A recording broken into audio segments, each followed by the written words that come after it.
Matatizo ya mume na mke na matatizo ya ndoa kwa asilimia kubwa yanatokana na namna ambavyo mwanaume anamtazama mwanamke na namna ambavyo mwanamke vile vile anamtazama mwanaume. Tunaweza kusema kwamba mwanaume ambaye hajamjua mwanamke ni nani kisha akaingia katika ndoa, ile ndoa itakuwa matatani, na kinyume chake vile vile ni sahihi. Na nikisema hivyo nina maana kwamba mwanaume anatofautiana na mwanamke, na sisi mara nyingi tunadhani tofauti ni ya kibiolojia tu, kwa maana ana maungo na viungo ambavyo ni tofauti na mwenzake. Lakini ukweli ni kwamba viumbe wawili hao wanatofautiana katika mambo mengi. Kwa hivyo kwa mukhtasari, moja ya sababu kubwa zinazotishia ndoa zetu na kukithirisha talaka katika jamii ni ile hali ya mwanaume kutokumjua mwanamke na mwanamke kutokumjua mwanaume.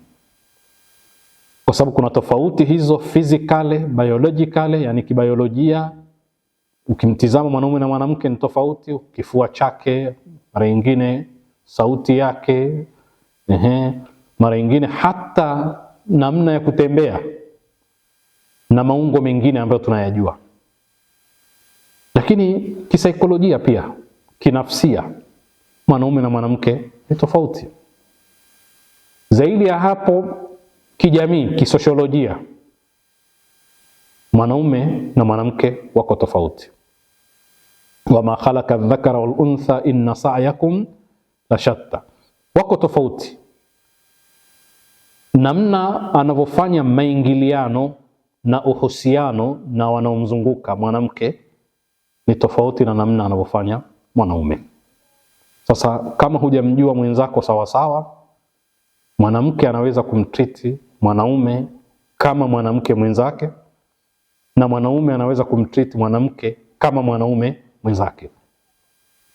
Hawa ni viumbe wana hisia zaidi kuliko wenzao, na ndio tunazungumza kinafsia, kisaikolojia wanatofautiana pia. Na ndio maana wataalamu wa lugha na mambo ya kijamii wamethibitisha kwamba mwanamke ana maneno mengi, anazungumza sana kuliko mwanaume. Kwa hivyo ni nature ya mwanamke kujieleza sana. Na pamekisiwa kitaalamu hata maneno wastani, average ya maneno anayozungumza kwa siku mwanamke na mwanaume ni wastani wa maneno mangapi. Kwa hivyo ukiwa na mwanamke anayesema sana, usidhani kwamba ni kasoro, bali ni sehemu katika sifa hizo. Na kumzuia ni sawa sana kuzuia maji yanayochemka kwa chombo au kwa kifuniko ambacho bila shaka lazima itatokea baada ya muda ule mvuke kusukuma kile kifuniko, na kusukuma kwake maana yake ni kupasua ndoa. Kwa hivyo lazima tufahamu mambo sampuli hiyo. Ndio maana baadhi ya nchi zinafanya semina mbalimbali kwa wanandoa kuhakikisha kwamba wewe unakwenda huko kuolewa, je, unamjua mwanaume nani? Ana sifa hizi, ana saikolojia hii, ana mambo haya. Wewe unakwenda kuolewa kule, kuoa kule, unamjua mwanamke nani? Mwanamke ana tabia hizi na hizi na hizi na hizi. Kwa hiyo ukiona hilo usishangae, ni sehemu katika silika na tabia za mwanamke.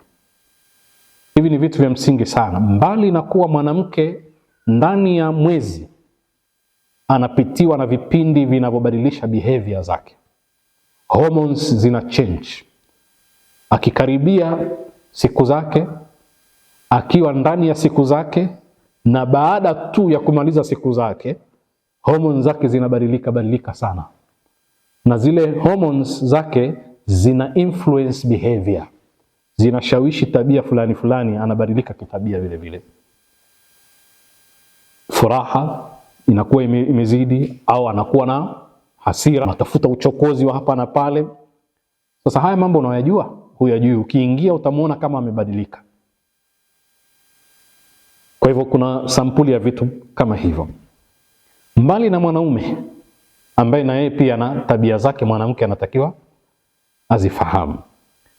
Haya ndio mambo ambayo yanatakiwa uyaelewe ili kuijenga ndoa, kuhakikisha migogoro ndani ya familia inapungua, na hatimaye kuhifadhi nyumba zetu na kuhifadhi jamii kwa ujumla.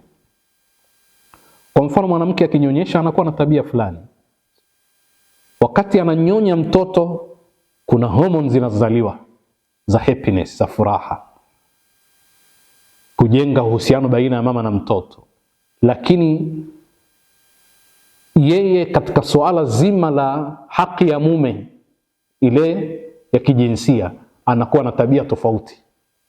Haya, mwanamke mjamzito naye ana tabia zake pia tofauti. Tena sio tofauti tu kwa kipindi chote cha miezi 9, kila mwezi una tabia tofauti pia. Kwa hiyo kuna dharura ya kufahamu, na ndio hapo tutakapokuja kuona kwamba moja katika sifa za mwanaume ni kupenda utawala na kutaka heshima yake na nafasi yake ihifadhiwe. Yaani yeye mfanyie kila kitu, lakini muonyeshe kwamba wewe ndio kichwa.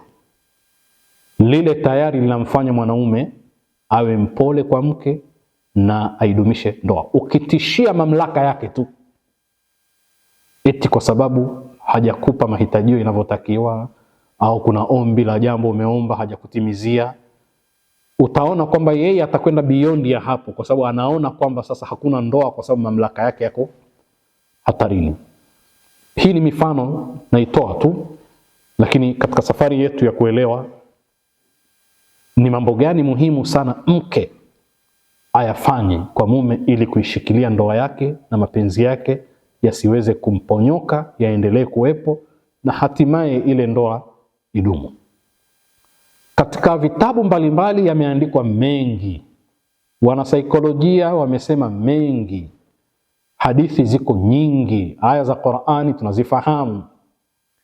Lakini miongoni mwa mambo ambayo yanahusu wasia wa mama mmoja akiitwa Umama bintul Harith, ambaye yeye alimuhusia binti yake ule usiku wa nikahi yake, ndani yake kuna maneno ya kidhahabu